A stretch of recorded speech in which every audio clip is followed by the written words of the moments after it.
क्या होता है जब हमारी सांसें आखिरी बार रुक जाती हैं? I mean, जब हार्ट मॉनिटर पर वो एक फ्लैट लाइन आती है तो क्या सब कुछ अचानक अंधेरा हो जाता है, जैसे कोई ऐसी लंबी नींद जिसका कभी कोई सवेरा नहीं आने वाला, या फिर दिमाग अपने बिल्कुल आखिरी पलों में किसी ऐसी दुनिया का दरवाजा खोलता है जिसके बारे में हम प्रैक्टिकली कुछ नहीं जानते? देखिए, सदियों से इस सवाल का जवाब ना सिर्फ धर्म और फिलॉसफी के पास ही था।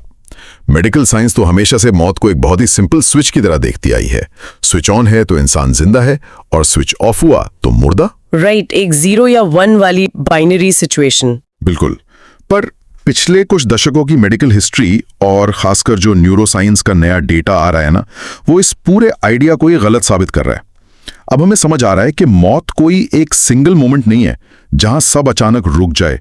ये बल्कि एक प्रोसेस है, एक बहुत ही अजीब रहस्यमयी ट्रांजिशन है जिसके दौरान ह्यूमन कॉन्शियसनेस यानी जो हमारी चेतना है वो बिल्कुल अनएक्सपेक्टेड तरीके से बिहेव करती है। और इसीलिए हम एसेंशियली मेडिकल स्टडीज जैसे वो famous aware study, cross cultural data और न्यूरोसाइंटिफिक फिनोमिनन्स पर स्ट्रिक्टली फोकस करेंगे। हम डीप जाएंगे नियर डेथ एक्सपीरियंसेस यानी NDEs और टर्मिनल लूसिडिटी में। हाँ, क्योंकि मकसद ये समझना है कि कंप्लीटली साइंटिफिक और फैक्चुअल बेसिस पर जब दिमाग फंक्शन करना बंद कर देता है तब भी कॉन्शियस अवेयरनेस अपने बिल्कुल पीक पर कैसे हो सकती है। एग्जैक्टली ये एक ऐसी डीप रियलिटी है जो हमारी लाइफ, डेथ और माइंड बॉडी कनेक्शन की जो बेसिक अंडरस्टैंडिंग है ना, उसको पूरी तरह से हिला कर रख देती है। तो मौत की दहलीज के उस पार दरअसल क्या चल रहा है, इसको ब्रेक डाउन करने के लिए सबसे पहले हमें इस अनुभव को करीब से देखना होगा। आखिर एक NDE में कोई इंसान दरअसल क्या एक्सपीरियंस करता है। अगर हम पूरी शुरुआत से देखें तो इस फिनोमेना को सबसे पहले सिस्टमैटिकली डॉक्यूमेंट किया था डॉक्टर रेमंड मूडी ने 1975 में। उन्होंने करीब 150 ऐसे लोगों की केसेस पर डीप स्टडी की जो क्लिनिकली डेड डिक्लेयर होने के बाद किसी तरह वापस आए थे। मतलब उनका हार्ट कंप्लीटली रुक चुका था। हाँ, हार्ट रुक चुका था और फिर उन्हें CPR वगैरह से रिवाइव किया गया। तो उन अनुभवों में ना एक बहुत ही अजीब यूनिफॉर्मिटी थी, एक पैटर्न था। लोग अपने शरीर से बाहर निकलने का एहसास रिपोर्ट कर रहे थे जिसे आउट ऑफ बॉडी एक्सपीरियंस कहते हैं। Oh wow, out of body. हाँ, मरीज खुद को अपनी ही फिजिकल बॉडी के ऊपर फ्लोट करते हुए देख रहे थे। नीचे डॉक्टर्स उन्हें CPR दे रहे हैं, इमरजेंसी चल रही है और उस वक्त उस फ्लोट करती हुई स्टेट में उन्हें किसी भी तरह का फिजिकल दर्द महसूस नहीं हो रहा था। एक बिल्कुल शांत, पेन फ्री स्टेट। और इसकी आगे की डिटेल्स आई थिंक और भी ज्यादा माइंड बेंडिंग है, क्योंकि वो मरीज अक्सर रिपोर्ट करते हैं कि उस फ्लोटिंग स्टेट के बाद उन्हें एक बहुत तेज बजिंग या रिंगिंग जैसी आवाज सुनाई देती है और फिर वो एक लंबी अंधेरी टनल में खिंचे चले जाते हैं। Right, the classic tunnel experience. हाँ, और उस टनल के एंड पर एक ऐसी रोशनी होती है जो आंखों को चुभती नहीं है, बल्कि उस रोशनी में एक बहुत ही डीप, एक अनकंडीशनल लव का एहसास होता है जिससे उन्होंने बीइंग ऑफ लाइट डिस्क्राइब किया है। पर इन सब में जो कॉन्सेप्ट मुझे पर्सनली सबसे ज्यादा फैसिनेटिंग और फ्रैंकली ओवरवेलमिंग लगता है वो है लाइफ रिव्यू। बिल्कुल, और लोग अक्सर इसको गलत समझ लेते हैं। ये मौत के वक्त पूरी जिंदगी का एक फ्लैशबैक नहीं होता जैसा हम आमतौर पर फिल्मों में देखते हैं कि सारी यादें 1 सेकंड में आगे से गुजर गईं। हाँ, वो सिनेमैटिक मोन्टाज जैसा कुछ नहीं होता। नहीं, ये किसी नॉर्मल मेमोरी रिकॉल जैसा बिल्कुल नहीं है। NDE के दौरान जो लाइफ रिव्यू होता है उसकी क्लैरिटी ऑलमोस्ट किसी 3D पैनोरामिक मूवी की तरह होती है। वहां वक्त जैसे रुक सा जाता है। इंसान अपनी पूरी जिंदगी के हर एक छोटे बड़े मोमेंट को ना एक साथ देखता है। और यहां एक बहुत बड़ा ट्विस्ट है। क्या ट्विस्ट है? वो इंसान इस रिव्यू में सिर्फ अपने एक्शंस को एक थर्ड पर्सन ऑब्जर्वर की तरह नहीं देखता। उस एक्शन का उसके सामने वाले इंसान पर क्या इमोशनल असर हुआ था, वो ठीक वही इमोशंस महसूस करता है। मतलब चलिए इसको एक एग्जाम्पल से समझते हैं। मान लीजिए अगर बचपन में किसी ने किसी दूसरे बच्चे को धक्का देकर उससे कोई खिलौना छीना था, तो इस लाइफ रिव्यू में वो सिर्फ अपना धक्का देना और खिलौना छीनना नहीं देख रहा होगा। एग्जैक्टली, वो उस दूसरे बच्चे के अंदर की जो घबराहट थी, उसकी जो तकलीफ थी, उसका जो रोना था, वो प्रैक्टिकली अपने ही अंदर डायरेक्टली महसूस कर रहा होता है। बाप रे! और वही अगर उसने किसी की बिना स्वार्थ मदद की थी तो वो उस इंसान का आभार और खुशी भी एग्जैक्टली फील करेगा। सही पकड़ा। ये एक बहुत ही प्रोफाउंड और पावरफुल पर्सपेक्टिव शिफ्ट है। ये एक ऐसी मिरर रियलिटी है जहां एक इंसान फिजिकली सामने वाले की जगह खड़ा होता है और इस अनुभव की इंटेंसिटी इतनी हाई होती है कि डॉक्टर ब्रूस ग्रेसन को इसको साइंटिफिकली मेजर करने के लिए एक पूरा डेडिकेटेड एनडीई स्केल बनाना पड़ा। एनडीई स्केल वो क्या करता है? ये स्केल एसेंशियली यही नापता है कि अनुभव दरअसल कितना डीप था। जैसे क्या टाइम का परसेप्शन कंप्लीटली चेंज हो गया, क्या अचानक से एक यूनिवर्सल नॉलेज या हार्मनी का एक आभास हुआ। और इसमें सबसे बड़ी और जरूरी बात यह है कि ये अनुभव एज, जेंडर या किसी की एजुकेशन लेवल के हिसाब से नहीं बदलते। मतलब यूनिवर्सली सेम होते हैं। हाँ, छोटे बच्चे जिन्होंने अभी तक दुनिया के किसी धर्म या मौत के बारे में कोई कॉम्प्लेक्स कॉन्सेप्ट सीखे ही नहीं है, वो भी एग्जैक्ट वही पैटर्न रिपोर्ट करते हैं जो अलग अलग कल्चरल बैकग्राउंड के मैच्योर्ड एडल्ट्स करते हैं। इसका जो कोर स्ट्रक्चर है वो प्योरली यूनिवर्सल है। अब यहाँ आकर ना मेरे दिमाग में एक ऑब्वियस सवाल आता है। अगर छोटे बच्चे और दुनिया के अलग अलग कंट्रीज के एडल्ट्स एक जैसा एक्सपीरियंस रिपोर्ट कर रहे हैं, तो क्या लॉजिकली ये बस दिमाग का ही कोई आखिरी केमिकल ट्रिक नहीं होना चाहिए? जब दिल धड़कना बंद कर देता है, ब्लड फ्लो रुक जाता है, तो ऑक्सीजन की सप्लाई दिमाग तक कंप्लीटली कट ऑफ हो जाती है। राइट। तो उस वक्त तो दिमाग को प्रैक्टिकली शट डाउन हो जाना चाहिए। पर लोग एक ऐसी high level hyper real consciousness और अवेयरनेस रिपोर्ट कर रहे हैं जिसका कोई हिसाब नहीं है। और देखिए, यही तो मेडिकल साइंस के लिए इस पूरे टॉपिक का सबसे बड़ा एक्सट्रीम पैराडॉक्स है। न्यूरोलॉजी के जो बेसिक प्रिंसिपल्स हैं वो हमें यही बताते हैं कि किसी भी कॉन्शियस एक्सपीरियंस के लिए, एक थॉट बनने के लिए सेरिब्रल कॉर्टेक्स और ब्रेन स्टेम के कॉम्प्लेक्स नेटवर्क्स का आपस में जुड़कर और बिल्कुल सिंक्रोनाइज तरीके से काम करना जरूरी है। बिल्कुल, जब हार्ट रुकता है तो ज्यादा से ज्यादा 10 से 20 सेकंड के अंदर ब्रेन का हर फंक्शन रुक जाता है। मेडिकल मशीन्स पर जो ईईजी होती है वो कंप्लीटली फ्लैटलाइन हो जाती है। उस वक्त टेक्निकली दिमाग कोई नया थॉट, कोई मेमोरी या कोई विजन फिजिकली क्रिएट कर ही नहीं सकता। लेकिन एनडीईआरस जो अनुभव रिपोर्ट करते हैं वो सपनों की तरह धुंधला या टूटा हुआ नहीं होता, वो रियलिटी से भी ज्यादा क्लियर और हाइपर ल्यूसिड होता है। और जहाँ तक मुझे याद है, इस पैराडॉक्स को स्पेसिफिकली टेस्ट करने के लिए ही डॉक्टर सैम पेरेनिया और उनकी टीम ने वो बहुत ही मैसिव अवेयर और अवेयर 2 स्टडीज डिजाइन की थी, है ना? हाँ, एग्जैक्टली। उन्होंने दुनिया भर के अलग अलग मेजर हॉस्पिटल्स में कार्डियक अरेस्ट के मरीजों को ट्रैक किया और उनका सेटअप सच में बहुत ही चतुराई भरा था। हाँ, मैं बताती हूँ। उन्होंने क्या किया कि मरीजों के कमरों में बेड के काफी ऊपर, छत के बिल्कुल पास कुछ हिडन शेल्व्स लगा दिए थे। इन शेल्व्स पर ऐसी स्पेसिफिक इमेजेस रखी गई थी जो नीचे बेड पर लेटे हुए किसी भी इंसान को किसी भी एंगल से नजर नहीं आ सकती थी। सही बात है। उनका आइडिया बिल्कुल सिंपल था।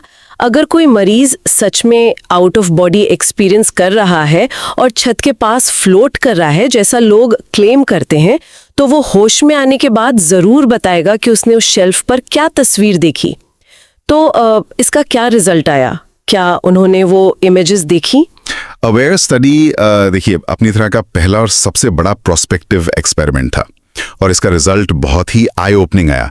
किसी भी पेशेंट ने उन हिडन इमेजेस को एक्चुअली नहीं देखा। ओह, तो क्या आउट ऑफ बॉडी सब झूठ था? टेक्निकली वो specific visual out of body claim उन इमेजेस के थ्रू वेरीफाई नहीं हो पाया क्योंकि किसी को वो शेल्स वाली तस्वीरें याद नहीं थी। लेकिन उस स्टडी के दौरान जो दूसरा ऑडिटरी और स्पेशियल डेटा कलेक्ट हुआ, उसने मेडिकल कम्युनिटी में एक अलग ही लेवल का बवाल खड़ा कर दिया।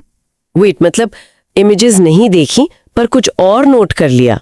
उन हिडन इमेजेस को छोड़कर मरीजों ने एक्चुअली रूम में क्या चल रहा था उसकी डिटेल्स दी? बिल्कुल दी। उन कार्डियक अरेस्ट सर्वाइवर्स में से कुछ ने उन्हें सीपीआर दिए जाने के दौरान के पूरे सीन को ऐसी क्लैरिटी के साथ डिस्क्राइब किया जो उनके हार्ट और ब्रेन के कंप्लीटली फ्लैटलाइन होने के 3 से 5 मिनट बाद तक भी फिजिकली कंटिन्यू कर रहा था। 3 से 5 मिनट बाद तक, जब दिमाग ऑफ था? हाँ, उन्हें बिल्कुल ठीक से याद था कि कौन सा डॉक्टर बेड के किस एग्जैक्ट साइड पर खड़ा था, मेडिकल स्टाफ आपस में कौन से स्पेसिफिक वर्ड्स एक्सचेंज कर रहा था और यहां तक कि लाइफ सपोर्ट मशीन से किस तरह की और किस पैटर्न में बीप्स आ रही थी। और मॉनिटर के रिकॉर्ड के अनुसार उस पूरे ड्यूरेशन में उनका दिमाग पूरी तरह ऑफ था। वहां जीरो मेजरेबल एक्टिविटी थी। ये तो इम्पॉसिबल लगता है सुनने में। और पता है, इसके अलावा रीसेंट मॉनिटरिंग एक्सपेरिमेंट्स में एक नई बायोलॉजिकल चीज भी ऑब्जर्व की गई है।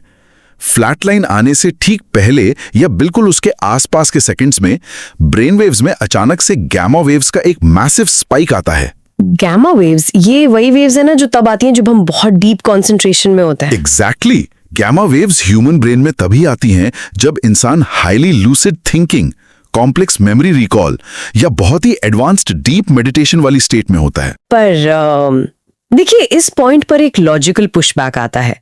अगर हम इस गैमा स्पाइक को दिमाग की आखिरी डेस्परेट कोशिश भी मान लें, जैसे कि डाइंग ब्रेन अपना बचा कुचा आखिरी एनर्जी रिजर्व एक सिम्युलेटेड रियलिटी बनाने में लगा रहा है, तो यहाँ एक बहुत ही फंडामेंटल फिजिकल बैरियर बीच में आता है। आप हार्डवेयर लिमिटेशन की बात कर रही हैं। हाँ, अगर ब्रेन में ब्लड फ्लो टोटली जीरो है और सेल्स के लेवल पर नई ऑक्सीजन नहीं पहुंच रही है, तो वहां new memory formation practically physically हो कैसे रहा है? उनको सीपीआर के दौरान की आवाजें होश में आने पर बाद में याद कैसे रह रही हैं? I mean, ये तो वही बात हो गई ना कि एक कैमरा है जिसकी बैटरी आपने निकाल दी है, पर फिर भी उसके मेमोरी कार्ड के अंदर आपको एक ब्रांड नया हाई डेफिनेशन वीडियो रिकॉर्ड हुआ मिल रहा है। ये एक बहुत ही परफेक्ट एनालॉजी है, और सच कहूं तो कन्वेंशनल न्यूरोसाइंस के पास इस फिनोमेना का प्रैक्टिकली कोई सॉलिड मैकेनिज्म या जवाब नहीं है। करंट बायोलॉजिकल मॉडल्स इस चीज को एक्सप्लेन ही नहीं कर सकते कि बिना फिजियोलॉजिकल मशीनरी, बिना पावर सप्लाई के मेमोरी कैसे बन रही है और स्टोर कैसे हो रही है। तो साइंटिस्ट क्या सोचते हैं इस बारे में? इसको लेकर दो कैंप्स हैं। एक साइंटिफिक कैंप का मानना है कि शायद ब्रेन डीप डाउन किसी ऐसी डीपली हिडन लेयर में फंक्शन करता रहता है जो हमारे करंट स्कैल्प पर लगाए गए ईईजीज सिंपली डिटेक्ट नहीं कर पाते, और वही इनविजिबल हिडन एक्टिविटी इस विविड अनुभव को as a extreme survival mechanism generate करती है। ओके, और दूसरा कैंप? दूसरा कैंप और भी डीप जाता है। वो मजबूर हो गए ये सोचने पर कि क्या कॉन्शियसनेस यानी हमारी चेतना वाकई में फिजिकल ब्रेन सेल्स के फायरिंग से ही पैदा होती है, या फिर दिमाग का और कॉन्शियसनेस का आपस में जो रिलेशन है वो बिल्कुल कुछ और ही है। ये ऐसी डिबेट है जिसने सच में पूरे माइंड बॉडी रिलेशनशिप के अंडरस्टैंडिंग को एज पर लाके खड़ा किया है। अब अगर हम एक पल के लिए अज्यूम कर लें कि इस प्योर एनडीई एक्सपीरियंस को बायोलॉजी का ही कोई ultimate survival mechanism perfectly explain कर देता है, तो यहाँ पर क्रॉस कल्चरल रिसर्च एक ऐसी ट्विस्ट ऐड करती है जो इस मिस्ट्री को और भी कॉम्प्लिकेट कर देती है। ओ बिल्कुल, क्योंकि देखिए, अगर दिमाग के बायोलॉजी दुनिया भर में हर इंसान की एक ही है, स्ट्रक्चर एक ही है, तो फिर दुनिया भर में एनडीज में दिखने वाली डिटेल्स कंप्लीटली एक जैसी क्यों नहीं होती? और यही क्रॉस कल्चरल डेटा इस सब्जेक्ट में सच में एक बहुत गहरा इंसाइट देता है। अब तक हम ये तो समझ चुके हैं कि एनडी का जो कोर अनुभव है, जैसे फिजिकल बॉडी से फ्लोट होकर अलग होना, एक टनल देखना, रोशनी देखना, एक बिल्कुल अनकंडीशनल शांति महसूस करना, वो पूरी तरह यूनिवर्सल है। लेकिन इस रॉ अनुभव को दिमाग प्रोसेस कैसे करता है? राइट। उसकी जो इंटरप्रिटेशन है, यानी उस प्योर एब्स्ट्रैक्ट अनुभव को समझने और शब्द देने का जो तरीका है, वो पूरी तरह से उस एक्सपीरियंसर के पर्सनल कल्चर और उसके रिलीजियस बैकग्राउंड पर निर्भर करता है। तो इसको हम ऐसे सिंप्लीफाई कर सकते हैं, ये ना एक यूनिवर्सल सॉफ्टवेयर जैसा लगता है। अंडरलाइंग कोड दुनिया के हर इंसान के दिमाग के अंदर बिल्कुल सेम है, एक ही डीप बैकग्राउंड प्रोसेस रन हो रहा है, पर हर कल्चर, हर रिलीजन और बिलीफ सिस्टम ने उस कोड के ऊपर अपना एक अलग कस्टमाइज्ड यूजर इंटरफेस या थीम इंस्टॉल किया हुआ है। कोर अनुभव एक ही है, पर जिसके पास जो बिलीफ की थीम है उसे डिस्प्ले उसके अकॉर्डिंग ही मॉडिफाई होकर दिख रहा है। ये एक बहुत ही परफेक्ट तरीका है इसे अप्रोच करने का। जैसे जब एक क्रिश्चियन बैकग्राउंड का व्यक्ति उस अंधेरी टनल के बाद अनकंडीशनली लविंग रोशनी और एक स्पिरिचुअल फिगर से मिलता है, तो उसके दिमाग में बचपन से फीड उसके रिलीजियस फ्रेमवर्क के हिसाब से वो उस फिगर को तुरंत जीसस, एंजल्स या गॉड डिस्क्राइब करता है। हाँ, क्योंकि उसका दिमाग उस इमेज को वही फ्रेम ऑफ रेफरेंस देता है। बिल्कुल। अब वही सेम रोशनी, वही एग्जैक्ट सेम शांति जब किसी हिंदू बैकग्राउंड के व्यक्ति को महसूस होती है, तो उसका अपना कल्चरल फिल्टर उस पूरे रॉ एक्सपीरियंस को एक रिकग्नाइजेबल फॉर्म दे देता है। जैसे कई बार वो उन स्पिरिचुअल बीइंग्स को यमादूत या मैसेंजर्स ऑफ डेथ समझ लेता है। दिमाग एक ऐसे extreme out of this world अनुभव को समझने के लिए उन्हीं फेमिलियर सिंबल्स का सहारा लेता है जो इंसान ने पूरी जिंदगी अपने आसपास सुने और देखे हैं। और ना, इस यूजर इंटरफेस वाली एनोलॉजी का एक बहुत बड़ा और क्लियर प्रूफ लाइफ रिव्यू वाले हिस्से में ही मिलता है।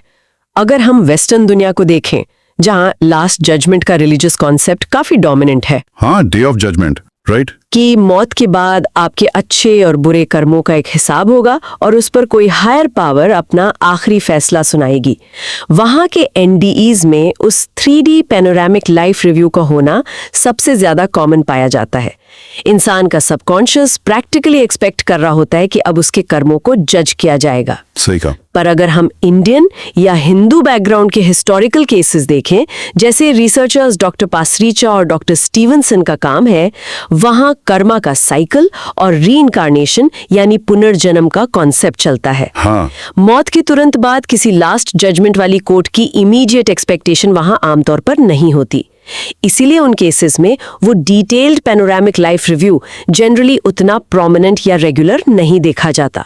देखिए, सॉफ्टवेयर कंप्लीटली सेम है, हार्डवेयर उसी इंसान के दिमाग का है, बस उस सॉफ्टवेयर ने जो आउटपुट रेंडर किया वो कल्चर के हिसाब से बदल गया। और अब जब हम हार्डवेयर और इन डैमेज ब्रेन्स की बात कर ही रहे हैं, तो मेडिकल लिटरेचर में एक और अजीब फिनोमेनन का जिक्र आता है, जो मुझे लगता है एनडी से भी आगे जाकर कन्वेंशनल न्यूरोलॉजी को स्ट्रेट चैलेंज करता है। वो क्या है? देखिए, एनडी तो उन लोगों के साथ हो रहा है जो अचानक फिजिकली मौत के करीब पहुंच गए, जैसे हार्ट अटैक या कोई फेटल एक्सीडेंट। पर जरा सोचिए उन लोगों का क्या जो सालों से किसी एडवांस्ड ब्रेन डिजीज का शिकार हैं और धीरे धीरे मौत की तरफ नेचुरली बढ़ रहे हैं। ओके। ऐसे पेशेंट्स में मौत के ठीक पहले एक अलग तरह का बहुत ही रहस्यमयी रिएक्शन देखा जाता है। मेडिकल साइंस इसे टर्मिनल ल्यूसिडिटी कहती है। हाँ, इसे हम एक तरह से मौत से पहले की आखिरी रहस्यमयी सफाई या क्लैरिटी कह सकते हैं। ये ना वो घटना है जहां सिवियर साइकाइट्रिक या न्यूरोलॉजिकल इलनेसेस के मरीज जैसे advanced Alzheimer's, severe dementia, schizophrenia या लेट स्टेज ब्रेन ट्यूमर्स वाले मरीज होते हैं, जिनका ब्रेन कंप्लीटली फिजिकल लेवल पर डैमेज्ड होता है। एग्जैक्टली, जिनका दिमाग फिजिकली टिश्यू लेवल पर नष्ट हो चुका है। वो मौत से ठीक पहले अचानक कुछ घंटों या 1-2 दिनों के लिए बिना किसी प्रॉपर मेडिकल रीजन के पूरी तरह से शांत, लूसिड और क्लियर हो जाते हैं। ये सुनने में चमत्कार जैसा लगता है। ऐसे मरीज जो महीनों या यहां तक कि पिछले कई सालों से अपने ही बच्चों का चेहरा नहीं पहचान पा रहे थे, जो अपने आसपास की फिजिकल दुनिया से टोटली डिस्कनेक्ट हो चुके थे और एक सीधा लॉजिकल सेंटेंस फॉर्म नहीं कर पाते थे, वो मौत से थोड़ा वक्त पहले अचानक पूरी तरह से वेकअप होते हैं। उनकी मेमोरी बिल्कुल क्लियर हो जाती है। Completely clear. वो नॉर्मल तरीके से अपने फैमिली मेंबर्स को उनके सही नाम से बुलाते हैं, पुराने पास्ट की बिल्कुल डीप मेमोरीज फ्लॉलेसली रिकॉल करते हैं, पूरे कॉन्टेक्स्ट और समझ के साथ क्लियर कॉन्वर्सेशंस करते हैं और फ्रीक्वेंटली अपने परिवार वालों को प्रॉपर अलविदा कहकर शांति से मौत को गले लगा लेते हैं। इस फिनोमेना का ना एक बहुत ही क्लासिक केस डॉक्यूमेंटेड है, जिसमें एक 81 साल की आइसलैंडिक औरत थी। उन्हें इतना सिवियर लेट स्टेज अल्जाइमर्स था कि वो पूरे 1 साल से बिस्तर पर बिल्कुल अनरिस्पॉन्सिव थी। वो ना किसी को पहचानती थी, ना किसी बात का रिएक्शन देती थी, बस चुपचाप बेड पर लेटी रहती थी। एक दिन उनका बेटा उनके पास बैठा क्रॉसवर्ड पजल सॉल्व कर रहा था। हाँ, और फिर अचानक बिना किसी प्रायर वार्निंग के वो औरत उठ बैठी। उसने ठीक अपने बेटे की तरफ क्लियर आंखों से देखा, उसको उसके नाम से बुलाया और फिर एक लंबी सी कविता बिल्कुल साफ आवाज में सुनाई। 1 साल बाद।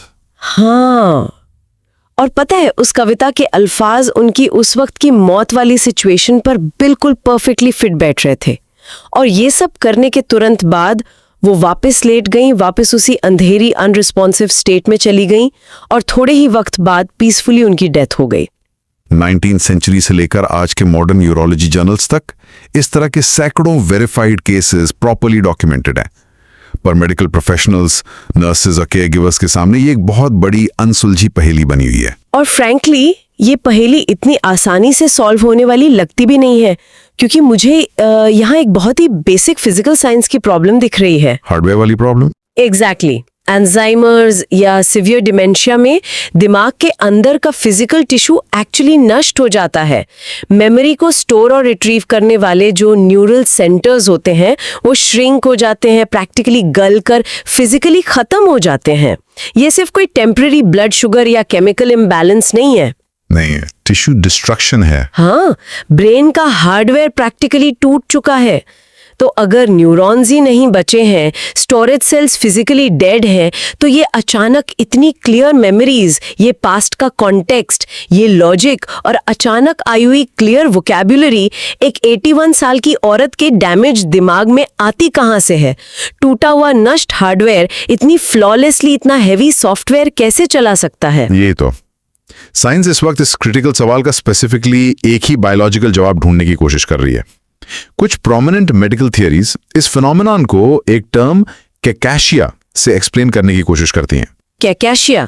हाँ, कैकेशिया का आसान भाषा में मतलब है मौत से ठीक पहले आने वाली ऐसी एक्सट्रीम स्टेट जहां फिजिकल वीकनेस इतनी बढ़ जाती है कि बॉडी और ब्रेन टिश्यू एक्चुअली तेजी से श्रिंक होने लगते हैं।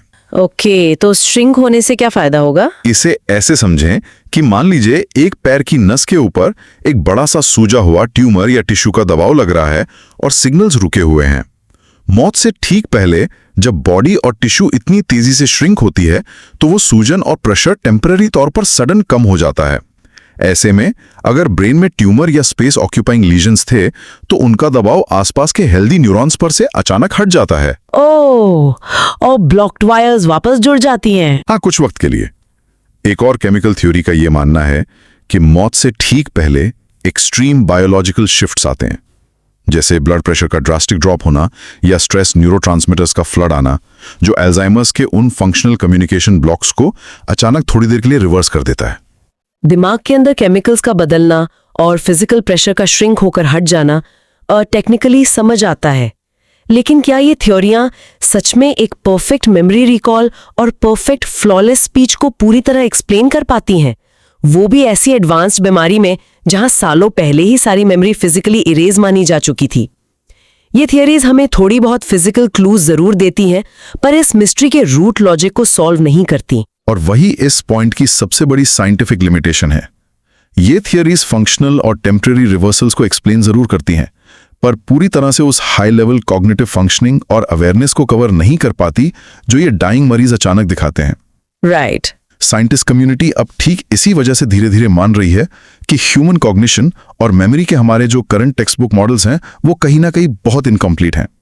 मेमोरी सिर्फ न्यूरॉन्स के इस माइक्रोस्कोपिक फिजिकल स्ट्रक्चर तक सीमित नहीं है, शायद उसमें और भी अनसीन लेयर्स हैं जो ऐसी फिजिकल डिस्ट्रक्शन के बावजूद किसी तरह इंटैक्ट रहती हैं। मतलब हम चाहे एक अचानक एनडीए की उस हाइपर रियल स्टेट की बात करें या टर्मिनल ल्यूसिडिटी की उस आखिरी अनएक्सपेक्टेड क्लैरिटी की, एक बात तो बिल्कुल साफ समझ आती है कि जो भी इंसान इन एक्सपीरियंसेस से डायरेक्टली गुजरता है ना, उसके लिए ये सिर्फ दिमाग का एक केमिकल ट्रिक नहीं होता, ये उसकी लिटरली जी हुई डीपली पर्सनल हकीकत होती है। बिल्कुल। और इस अचानक आए अल्टीमेट रियलिटी चेक का मौत के किनारे से ठीक वापस लौटने के बाद उनकी आगे की फिजिकल जिंदगी पर क्या असर पड़ता है? इसका असर बहुत ही मॉन्यूमेंटल होता है। इन एक्सपीरियंसेस के बाद जो साइकोलॉजिकल और डीप बिहेवियरल चेंजेस आते हैं वो सिर्फ मेरी जिंदगी बच गई ऐसी बेसिक खुशी से कहीं ज्यादा गहरे होते हैं। एनडीई सर्वाइवर्स के अंदर सबसे बड़ा और प्रोफाउंड बदलाव ये होता है कि उनके अंदर से मौत का डर प्रैक्टिकली जीरो हो जाता है। जीरो डर? कंप्लीटली। वो मौत को एक अंधेरे डेड एंड की तरह नहीं, बल्कि उन्हें ये एग्जिस्टेंस की ही किसी अलग फॉर्म में कंटिन्यूटी की तरह लगने लगती है। उस टनल के पार उस अनकंडीशनल लव को डायरेक्ट महसूस करने के बाद उनकी नेचुरल एम्पैथी, दूसरों के दुख दर्द और खुशी को डीपली समझने की क्षमता बहुत मैसिव लेवल पर बढ़ जाती है। मतलब मटेरियलिस्टिक चीजें पीछे छूट जाती हैं। एग्जैक्ट। मटेरियलिस्टिक गोल्स जैसे बस अंधा पैसा कमाना, पावर के पीछे भागना या सिर्फ सोसाइटी में अपना स्टेटस बढ़ाना उनके लिए प्रैक्टिकली मीनिंगलेस हो जाते हैं। उनका कोर फोकस स्पिरिचुअलिटी, नेचर और बाकी लोगों के साथ डीप ऑथेंटिक कनेक्शंस पर कंप्लीटली शिफ्ट हो जाता है। ये प्रैक्टिकली सुनने में को ऐसा लगता है जैसे इन लोगों को जिंदगी जीने का कोई मास्टर सीक्रेट चीट कोड मिल गया हो, जैसे वो बाकी सोसाइटी से अलग किसी और ही पीसफुल वेवलेंथ पर ऑपरेट कर रहे हो। लेकिन मौत के उस पार की इतनी प्रोफाउंड शांति देखकर वापस इस केओटिक दुनिया में आना मुझे नहीं लगता ये हर किसी के लिए इतना आसान होता होगा। आपने बिल्कुल ठीक सोचा। साइकोलॉजिकल डेटा दिखाता है कि इस ब्लेसिंग का एक बहुत ही डिफिकल्ट और पेनफुल डार्क साइड भी है, जिसे हम क्लिनिकल भाषा में री एंट्री प्रॉब्लम्स कहते हैं। Re entry shock? हाँ, जरा एक सेकंड के लिए इमेजिन कीजिए, एक इंसान उस टोटली पेन फ्री, प्योर और अनकंडीशनल शांति वाली हेवनली स्टेट में था और अचानक किसी सीपीआर या शॉक से उसे वापस इस भारी भरकम फिजिकल बॉडी में दुनिया की भागदौड़, सुबह का ट्रैफिक जैम, उन टैक्स रिटर्न्स और पुराने खराब रिश्तों के कॉन्फ्लिक्ट्स के बीच दोबारा धकेल दिया जाता है। बाप रे, वो तो सच में बहुत डिप्रेसिंग होगा। ये किसी नॉर्मल फॉरेन वेकेशन वाले कल्चर शॉक जैसा नहीं होता, ये गहरा एग्जिस्टेंशियल शॉक होता है। और इसी एक्सट्रीम शॉक की वजह से बहुत से एनडीए एक्सपीरियंसेस तुरंत डीप क्लिनिकल डिप्रेशन में चले जाते हैं। उन्हें लगता है जैसे उन्हें किसी ऐसी प्यारी जगह से जबरदस्ती निकाल दिया गया है जो दरअसल उनका असली सच्चा घर था। और ऊपर से अकेलेपन की प्रॉब्लम। एग्जैक्टली एक बहुत बड़ी प्रॉब्लम होती है सिवियर आइसोलेशन का एहसास। उन्हें हर वक्त ये डर सताता है कि अगर उन्होंने अपने इस माइंड बेंडिंग मिस्टिकल एक्सपीरियंस के बारे में अपने नॉर्मल दोस्तों या परिवार वालों को ओपनली बताया तो लोग उन्हें लिटरली पागल समझेंगे। हाँ, लोग उन्हें हेलुसिनेशन बोल के टाल देंगे। राइट, लोग उनका मजाक उड़ाएंगे। यहां तक के परिवार वाले भी अचानक इस पूरी तरह बदले हुए ओवर एम्पैथिक इंसान को एडजस्ट और समझ नहीं पाते। एक टिपिकल इंसान जो अचानक अपनी वेल पेइंग कॉर्पोरेट जॉब छोड़ देना चाहता है या बिल्कुल ही रेडिकल मटीरियलिस्टिक लाइफ फिलॉसफी अपना लेता है, ऐसे में कई बार उनके बरसों पुराने रिलेशनशिप्स तक टूटने लगते हैं। यही आई थिंक इस पूरे फिनोमिनन की सबसे बड़ी और सैड आयरनी है। जिस अनुभव ने उन्हें मौत के उस पार दुनिया की हर चीज और हर इंसान के साथ एक इतना गहरा और यूनिवर्सल कनेक्शन फील कराया था, दरअसल वही अनुभव उन्हें प्रैक्टिकली इस फिजिकल सोसाइटी में वापस आने पर सबसे ज्यादा एलियनेट और अकेला कर देता है। और ठीक इसी वजह से आज की मॉडर्न क्लिनिकल साइकोलॉजी में स्पेसिफिकली इस बात पर बहुत ज्यादा जोर दिया जा रहा है कि एनडीई एक्सपीरियंसेस को प्रॉपर काउंसलिंग, सपोर्ट सिस्टम्स और वैलिडेशन की सख्त जरूरत होती है। वैलिडेशन जरूरी है। हाँ, जब मेंटल हेल्थ प्रोफेशनल्स और उनकी फैमिली उनके उस डीप एक्सपीरियंस को एक केमिकल हेलुसिनेशन कहकर डिसमिस किए बिना वैलिडेट करते हैं, तभी वो इस प्रोफाउंड स्पिरिचुअलिटी को अपनी बाकी की फिजिकल लाइफ और पुरानी ह्यूमन आइडेंटिटी के साथ सही से सिंथेसाइज कर पाते हैं। तब जाकर ये अनुभव किसी एक्सट्रीम बोझ या एलिनेशन का कारण बनने के बजाय उनके और उनके आसपास सोसाइटी के लोगों के लिए सच में एक बड़ा गिफ्ट बन पाता है। तो देखिए, इस प्योर डीप डाइव के सारे कॉम्प्लेक्स पीसेस को अगर हम आखिर में समेटें तो एक बात तो क्लियर है कि मौत बिल्कुल भी एक single binary switch off point नहीं है जैसा पहले माना जाता था। चाहे वो अवेयर स्टडी के दौरान आउट ऑफ बॉडी एक्सपीरियंस की हाई डेफिनेशन इम्पॉसिबल रियलिटी हो, हाँ, या फिर उस लाइफ रिव्यू में सामने वाले का दुख और दर्द बिल्कुल परफेक्टली अपने अंदर जीना हो, या अल्जाइमर्स के फिजिकली गल चुके दिमाग से किसी खोई हुई पास्ट मेमोरी का अचानक पूरी ठीक ग्रामर के साथ वापस लौटाना हो। ये सारे फैक्ट्स एक साथ मिलकर हमें चीखकर यही बताते हैं कि कॉन्शियसनेस को, यानी इस अवेयर चेतना को, सिर्फ हमारी फिजिकल न्यूरोलॉजी और एनाटॉमी की लिमिट में बंधना अब डायरेक्टली गलत लगता है। मैं पूरी तरह सहमत हूं। अवेयर स्टडी में सीपीआर के दौरान नोट किए गए उन स्ट्रिक्टली करेक्ट डिटेल्स और आखिरी मोमेंट्स में गैमा स्पाइक्स की साइंटिफिक ऑब्जर्वेशंस प्रैक्टिकली ये साबित करती हैं कि जब बॉडी में ब्लड फ्लो ना के बराबर होता है, उस एक्सट्रीम पॉइंट पर भी हमारी अवेयरनेस प्रैक्टिकली किसी न किसी हाई लेवल पर ऑपरेट और फंक्शन कर रही होती है। एनाटॉमी का हार्डवेयर भले ही टोटली फिजिकली कॉम्प्रोमाइज्ड हो, पर बैकग्राउंड में एक्सपीरियंस और ऑब्जर्वेशन बिल्कुल क्लियर होते हैं। और इन सभी साइंटिफिक डेटा और फैक्ट्स को समझने के बाद मुझे लगता है कि न्यूरोसाइंस की हमारी जो करंट अंडरस्टैंडिंग है वो एक बहुत बड़ी दहलीज पर आकर खड़ी हो गई है, और यहाँ पर दिमाग और कॉन्शियसनेस के आपस के रिलेशन को लेकर एक बहुत ही गहरा, एक डीप और विचार उत्तेजक कॉन्सेप्ट अचानक सामने आता है। एक ऐसा टोटली नया कॉन्सेप्ट जो इस मटीरियलिस्टिक रियलिटी को कंप्लीटली उल्टे चश्मे से देखने पर मजबूर कर देता है। आप एग्जैक्टली उसी थियरी की तरफ इशारा कर रही हैं जो अब फिलॉसफी और साइंस के बॉर्डर लाइन पर सबसे ज्यादा डिस्कस हो रही है ना? ये थियरी एसेंशियली उस पूरे बेसिक फाउंडेशन पर ही सवाल उठा देती है जिस पर हमारी अब तक की मॉडर्न न्यूरोलॉजी टिका कर रखी गई है। बिल्कुल। देखिए, अगर फिजिकल दिमाग के पूरे नेटवर्क फंक्शन कंप्लीटली फ्लैटलाइन होने के बाद, बेसिक ऑक्सीजन की प्रैक्टिकली टोटल एब्सेंस होने के बाद भी, या अल्जाइमर्स जैसी सिवियर बीमारियों के कारण ब्रेन सेल्स परमानेंटली और फिजिकली नष्ट होने के बाद भी, अगर हमारी कॉन्शियसनेस इतनी हाई लेवल पर क्लियर रह सकती है, वो कॉम्प्लेक्स नई मेमोरीज बना सकती है, दूसरों के इमोशंस फील कर सकती है, तो क्या ये लॉजिक के हिसाब से संभव नहीं है कि दरअसल हमारा ये ग्रे फिजिकल दिमाग कॉन्शियसनेस को जीरो से बनाता ही नहीं है? मतलब सिंपल वर्ड्स में, ब्रेन इन्हीं सब थॉट्स और कॉन्शियसनेस का ओरिजिनल जनरेटर नहीं है। एग्जैक्टली।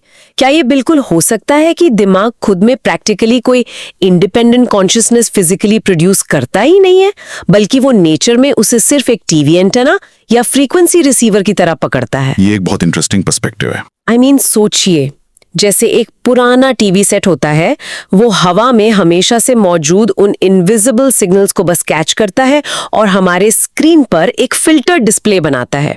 ठीक वैसे ही दिमाग उस यूनिवर्सल, हर जगह फैली हुई कॉन्शियसनेस को कैच करता है और लिमिट करके इस स्पेसिफिक फिजिकल ह्यूमन बॉडी के अंदर प्रोसेस करता है। राइट। और मौत के ठीक वक्त जब वो फिजिकल टीवी सेट, वो बायोलॉजिकल एंटेना कंप्लीटली टूट जाता है या हमेशा के लिए फंक्शन करना बंद कर देता है, तो क्या वो फ्री ट्रांसमिशन, वो असल सिग्नल सच में अचानक डिस्ट्रॉय हो जाता है या फिर वो सिग्नल किसी और मैसिव, अनफिल्टर्ड, फ्री रियलिटी में वापस आजाद होकर लौट जाता है? ये थॉट एक्सपेरिमेंट सच में माइंड को बॉगलिंग कर देता है। इस फिजिकल दीवार के ठीक उस पार वाकई में क्या मौजूद है, इसका एब्सोल्यूट पक्का और साइंटिफिक जवाब हम शायद तब तक कंप्लीटली नहीं ढूंढ पाएंगे जब तक न्यूरोसाइंस और फिलॉसफी दोनों कंप्लीटली अपना रास्ता और देखने का नजरिया नहीं बदलते। लेकिन अगली बार जब भी आप अकेले बैठकर वक्त बिता रहे हो, तो दिमाग को टीवी एंटेना वाली इस माइंड बेंडिंग एनालॉजी पर थोड़ी देर ठहरकर जरूर विचार कीजिए।